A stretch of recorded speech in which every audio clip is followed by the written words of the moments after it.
Hello hello sir. Sir, నమస్తే sir. Busy ఉన్నారా? లేదు బిజీ లేను సార్. విషయం ఏంటంటే ఈ అంటే ఏం సౌండ్ రాకుండా చెవులలో అది పెట్టుకున్నా. చెప్పండి. లంచ్ చేసిరా సార్? అలా చేస్తా. ఏం తిన్నారు సార్ లంచ్ లో? అదేంటి పంజాబీ చోలీ పూరి అని ఇక్కడ అగర్వాల్ స్వీట్స్ లో తిన్నాం. నేను మా డ్రైవర్. ఎందుకు అడుగుతున్నా అంటే, కాదు, కవిత అరెస్ట్ అయిపోయింది. మీ మాజీ ఫ్రెండ్ కూతురు, మాజీ సీఎం కూతురు సార్ తిహార్ జైలుకు పోతే మీరు అంత సార్ ప్రశాంతంగా పంజాబీ ఫుడ్, ఇంకా ఒక ఫుడ్ ఎట్లా తింటారు సార్ మీరు అసలు? అయ్యో సార్, మేమందరం రోడ్ల మీద పడ్డాం సార్. వాళ్ళు చేసిన అరాచకాల వల్ల వాళ్ళు ఎంత మందిని చెరబట్టినారు సార్. ఎవరు చేసిన కర్మ వారు అనుభవింపక తప్పదోరన్నా అని అది వాళ్ళు ఆనాడు చేసుకున్నాడు, ఈనాడు అనుభవిస్తా ఉన్నారు. వాళ్ళు సార్ చేసిన అరాచకం మామూలు ఉండేదా సార్? ఎవరినన్నా నార్మల్ గా లైఫ్ లీడ్ చేయించినారా? అసలు వాళ్ళు ఎవరి జీవితానికి పులబెట్టలేదో చెప్పమనండి. సార్, ఇది మనీ లాండరింగ్ కేసు కాదు, పొలిటికల్ లాండరింగ్ కేసు. కడిగిన ముత్యం లాగొస్తా, నా ప్రతాపం చూపిస్తా, నా ఆత్మవిశ్వాసాన్ని దెబ్బతీయాలని ఆమె అంత కాన్ఫిడెంట్ గా చెప్తుంటే, మీరు ఒక అడ్వకేట్ అయ్యి ఉండి ఒక ఆడబిడ్డకు సపోర్ట్ చేయకుండా మీరేంది సార్ ఇట్లా మాట్లాడుతున్నారు? వాళ్ళు అదే మాట్లాడతారు. అసలు ముత్యం అంటే తెల్లగా ఉంటుంది సార్. మోతీ శ్వేత వర్ణకే పోతే ఏమేమి మరి అట్లా లేదు. ఏమేమి ముత్యం అంటే అవుతుంది కడిగిన అంత. ముత్యం లాగా అంటే అంతటి అంటే ఏమంటారు? సార్ అవన్నీ చాలా పెద్ద పదాలు విన్నరా? ముత్యంలాగా రావడం, కడిగిన ముత్యం. ఆమె ఏం లేదు, బట్టి సింపుల్ గా కిరాయి కొంపలో ఉన్న ఆమెకి ఇంత పెద్ద ఇంద్రభవంతి ఎట్లా వచ్చింది? ఒక ముక్క చెప్పమని రాదు? ఏ వ్యాపారం చేసింది? ఇప్పుడు లిక్కర్ వ్యాపారం ఎందుకు చేసిందట? అంతమందితో ఆమెకి ఎట్లా ఫ్రెండ్షిప్ సార్ వాళ్ళందరూ? నిజంగా లిక్కర్ ఫ్రెండ్షిప్ స్కామ్ ఉంది లో సార్. ఉన్న వాళ్ళు వీళ్ళంతా విజయ్ నాయర్ గాని, లేదా శరత్ చంద్రారెడ్డి గాని, వీళ్ళందరూ ఇంక ఎట్లా పరిచయం? కాలేజ్ మేట్సా, ఫ్రెండ్సా, లేదా ఇంకేమన్నా ట్రేడింగ్ కంపెనీలలో ఎక్కడన్నా ఇంతకుముందు అనుభవం ఉందట? ఆమె చదువుకున్న చదువేంది? ఆమె చేసిన వ్యాపారం ఏంది? అడగరా సార్ మీరు? అవును సార్, అట్లాంటి మీకు ఫోన్ చేసి మీతో మంచిగా మాట్లాడేటోళ్ళు కూడా అనేక కేసులలో ఇరుక్కున్నారు.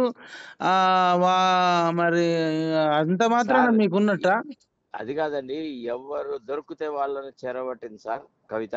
నిజంగా మామూలు మామూలు ఫ్రాడేనా సార్ మీరు? నిజంగా సార్ మీరు టోటల్ గా ఆ? మూసీ నీళ్లు కూడా పవిత్రమైనవే, కానీ కవిత కాదు.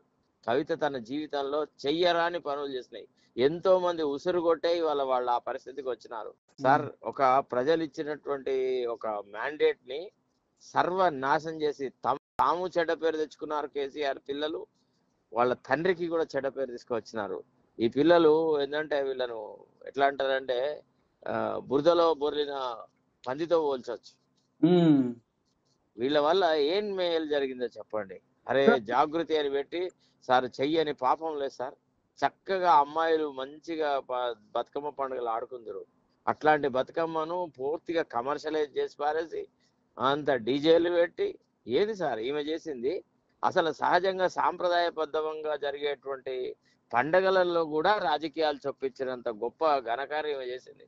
అసలు బతుకమ్మలు ఆడేటక్కడ అక్కడ ఒక డయాసు, ఆడొక మీటింగు, ఆడ కొంతమంది మాట్లాడు, తర్వాత బతుకమ్మలు. ఏంది సార్ మీరు? చాలా మంచి జరిగింది. ఈ లిక్కర్ స్కామ్ అంటే లిక్కర్ ఆమె politics she involved in that liquor scam neck deep అనే కుతికల వెంటకి అందులో ఉన్నది.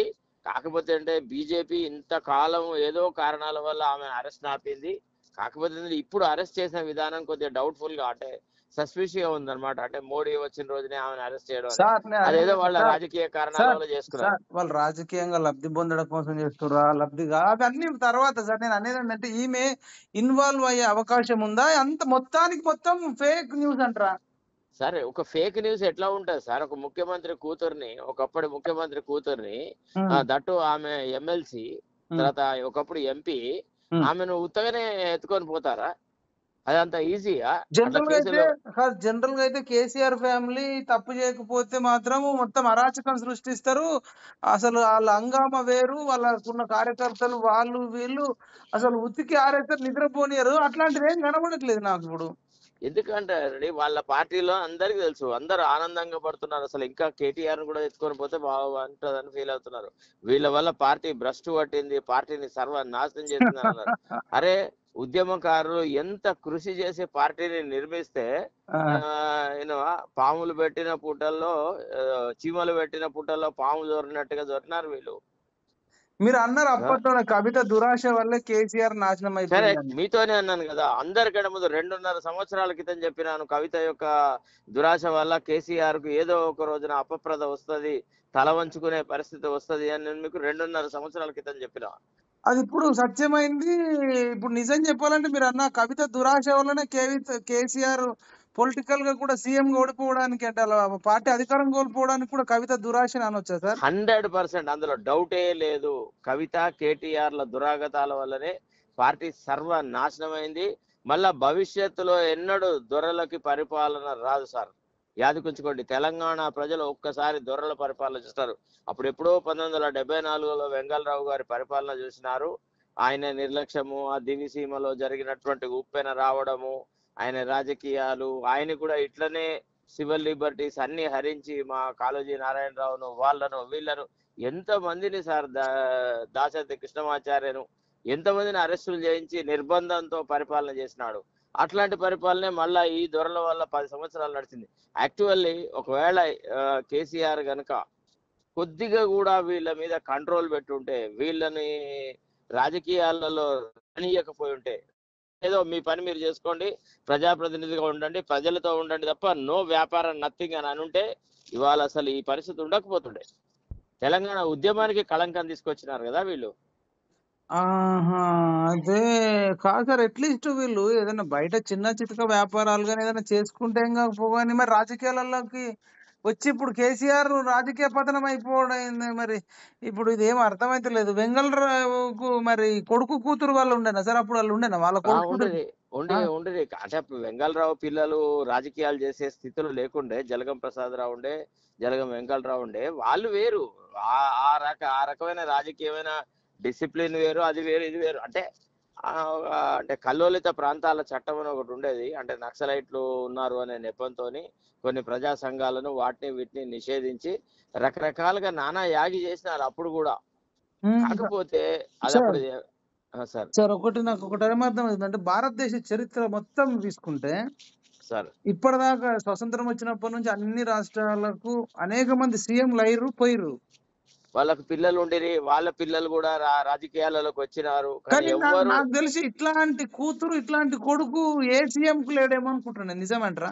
You are right. ఆ! 100% కరెక్ట్ అది. 100% కరెక్ట్. ఇవాళ వాళ్ళకి ఎవరు సలహాలు ఇస్తున్నారో గాని ఇంకో ఏదో స్టేట్మెంట్ చేసినాడు. హ్మ్. ఏమని యూట్యూబర్లకి నేను నోటీసులు ఇస్తా, నేను హ్మ్. అది చేస్తా, ఇది చేస్తా అని. ఆయన ఏం చేస్తాడు ఒట్టిగా? దాని ఆయన ఏం సాధిస్తాడో అది ఆయనకే తెలుసు. కానీ ఈయనెవడు సార్ ఇయ్యడానికి? ఇప్పుడు మీరన్నట్టు అనేక మంది ఇప్పుడు మన ఉమ్మడి ఆంధ్రప్రదేశ్ ఉన్నప్పుడే రోషయ్యకు కొడుకులు, కూతుర్లుండొచ్చు, కిరణ్ కుమార్ రెడ్డికి ఉండొచ్చు, రాజశేఖర్ రెడ్డికి ఉండొచ్చు, చంద్రబాబు నాయుడుకు, ఎన్టీఆర్‌కు, చెన్నారెడ్డికి ఇట్లా చెప్పుకుంటూ పోతే ఎంతో మంది సీఎంలున్నారు గానీ ఇట్లా కొడుకులు, కూతుర్లు అంటే బరి తెగించి బిహేవ్ చేసినోళ్ళు మీకెక్కడైనా కనబడుతుర్రా సార్ ఇంకా? ఎవ్వడు లేడు. ఇంత దోచుక తిన్నాళ్ళు ఎవ్వడు లేడు. ఆ! ఇంత దోచుకున్న వాళ్ళు ఎవరు లేరు. దౌర్జన్యం చేసిన వాళ్ళు ఎవరు లేరు. ఇప్పుడు సరే ఏదైనా వ్యాపారాలలో అక్కడిక్కడ చాలా అటో ఇటో చేసి ఉంటారు. మంచో చెడ్డో జరిగి ఉంటది కానీ ఒకళ్ళిద్దరు నష్టపోతే నష్టపోయింటారు వాళ్ళ కానీ ఒక మొత్తం ఒక సమాజమే నాశనం అయ్యేంత దౌర్జన్యపూరితమైనటువంటి వ్యవహారాలు మాత్రం వీళ్ళే నడిపినారు.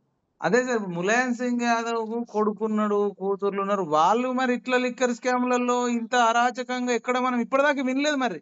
ఎక్కడా ఉండదండి. ఎవ్వరిదది. ఒక డిఫరెంట్ ఒక థర్డ్ క్లాస్ పొలిటికల్ కల్చర్‌ని వీళ్ళు తెలంగాణ రాష్ట్రంలో పెట్టారు. ఇంకా ప్రజాసేవకి ఎవరైనా వస్తున్నారు అనంటే భయపడాల్సిన పరిస్థితి తీసుకొచ్చినారు. అసలు ఎన్నికలలో పోటీ చేసే విధానాన్ని వందల కోట్ల స్థాయికి పెంచిన ఘనత కేసీఆర్‌కి దక్కింది. ప్రజా జీవితాన్ని సామాన్యుడికి, నిష్కళంకమైన జీవితం గడుపుతున్న వాళ్ళకి, సేవాభావంతో ఉన్న వాళ్ళకి దూరంగా చేసినటువంటి పరమ కీచక ఆయన నికృష్టమైన రాజకీయాలను చొప్పించినటువంటి వాడు కేసీఆర్. తెలంగాణ తేవడంలో ఆయన భూమికి ఎంత గొప్పదో, ఆ తెలంగాణ తెచ్చిన తర్వాత తెలంగాణని తన సొంత ప్రయోజనాలకు, కుటుంబ ప్రయోజనాలకు వాడుకున్న ఒక దుర్మార్గుడైనటువంటి రాజకీయ నాయకుడు కేసీఆర్. ఇప్పుడు దుర్మార్గుడైన రాజకీయ నాయకుడికి దుర్మార్గులైన పిల్లలు పుట్టిరనుకోవచ్చా సార్? అంతే, అంతే, అంతే, అంతే, అంతే. రాజకీయాలు వీళ్ళు చాలా కలుషితం చేసినారు. సరే ఇగ ఏవో తన అస్తిత్వాన్ని కాపాడుకోవడానికి అవి ఇవి అన్ని చేసినా గానీ, రాజకీయాలలో మాత్రం ఇంత నీచమైనటువంటి వ్యవహారాలు ఎవరు చెయ్యరు. సరే ఎవరు ఇంకొకటి వాళ్ళ పిల్లల్ని ఇంత దౌర్జన్యం చేయడానికి ఒప్పుకోరు. సార్ ఇంకొకటి ఫైనల్ గా ఇప్పుడు ఈటల రాజేందర్ మీద అప్పట్లో అలిగేషన్స్ వచ్చినప్పుడు ఆయనను పార్టీ నుంచి సస్పెండ్ చేసిర్రు, తర్వాత ఎమ్మెల్యేకి రాజీనామా చేయమని డిమాండ్ చేసిర్రు, అవన్నీ చేసిర్రు, పోలీసులను పంపించిర్రు, మొత్తము అప్పటికప్పుడు అది చేసిర్రు ఇది చేసిర్రు. మరి కవితను అసలు సస్పెండ్ కూడా చేయట్లేదు కదా. సార్ మీరు ఇంకా ఈటెల రాజేందర్ గురించి చెప్తున్నారు సార్. దళితుడైనటువంటి రాజయ్య విషయంలో ఏం చేస్తున్నారు సార్? ఏ నరేంద్ర మీద ఏదో చిన్న అనుమానం వస్తే ఏదో పాస్పోర్ట్లకు సంబంధించిన వ్యవహారం అని ఆయన ఏం చేస్తున్నారు? అట్లా ఎంత మందిని చెరబట్టినాడు కేసీఆర్ తన మాటకి. అంటే భవిష్యత్తులో కూడా వీళ్ళు తనకు కానీ తన కుటుంబ సభ్యులకు కానీ తన కులం వాళ్ళకి కానీ సమస్య ఏర్పడుతుంది వీళ్ళ నుంచి అని అంటే అంతేందుకు రేవంత్ రెడ్డిని ఎంత చెరబట్టినాడు? ఏ అవును. రకంగా ఫోన్ ట్యాపింగ్ చేసి అది చేసి ఇది చేసి రాత్రి 12 ఒంటిదిట్లలో ఆయన ఇళ్లలోకి జొరబడి ఇదంతా చేయలేదా? ఎట్లా చేసుకున్నాడు అట్లా అనుభవిస్తున్నారు. ఇప్పుడు చట్టం తన పని తాను చేసుకొని ఇవ్వాలా, చక్కగా మంచి నీతి గల ఎంక్వైరీ ఇన్వెస్టిగేషన్ జరగాలి సార్. వాళ్ళలాగా ఇన్వెస్టిగేషన్ ప్రభావితం చేయకుండా వీళ్ళు చేసిన ప్రతి చెడ్డ పనిని ఈనాడు ప్రజా జీవితంలో బయటికి తీసుకురావాలి. వీళ్ళు చేసిన నేరాలకు వీళ్ళకి శిక్ష పడేలాగా చేయాలి సార్. మీరైతే కంప్లీట్ గా నమ్ముతారు కవిత తప్పు చేసి ఉంది అంటే మీకు మొత్తం కొంత స్టోరీ ఇదంతా తెలుసు కాబట్టి కేసు సార్ నేను పూర్వాపారాలు వాళ్ళ లిక్కర్ కేసులో ఫైల్ అయిన చాలా వరకు చార్జ్ షీట్స్ చదివినాను, అన్ని చదివినాను. విన్నారా? She is 100% involved in that. కాకపోతే రేపటి కాలంలో కూడా మరి అప్పుడు ప్రాసిక్యూటర్స్ సరిగా అంటే ట్రయల్ కండక్ట్ చేయకపోతే, ఎవిడెన్స్ ను కావాలనే పెట్టకపోతే, రాజకీయ కోణాలతోని ఆ కేసును నిర్వీర్యం చేస్తే మనం చెప్పలేం. కానీ ఒక ఆనెస్ట్ ఆఫీసర్ చేతికి గనుక ఒకవేళ ఇన్వెస్టిగేషన్ పోయి అతనే కనుక చార్జ్ షీట్ రాస్తే మాత్రం మంచిగా అంటే ఫేర్ ట్రయల్ జరిగితే డెఫినెట్ గా ఆమె నేరం అనేది నిరూపించబడుతుంది.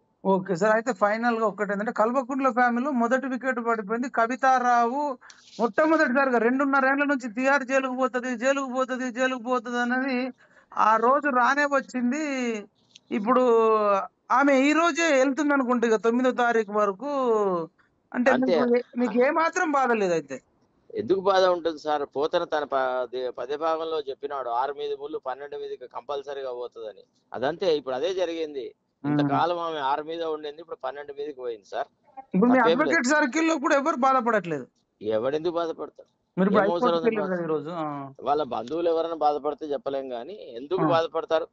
అసలు టిఆర్ఎస్ కార్యకర్తలు బిఆర్ఎస్ కార్యకర్తలు పండగ చేసుకుంటారు. విన్నారా? అంతర్లీనంగా చాలా ఆనందపడుతున్నారు. దరిద్రం పోయింది ఇక ఒక్క కేటీఆర్ మీద కూడా ఒక ఏదన్నా జరిగితే బాగుండు అని. విన్నారా? ఎవ్వరు ఏ మాత్రం no remorse. Nobody is feeling regretted. Nobody is feeling sympathy for that lady. Okay sir, thank you sir, thank you.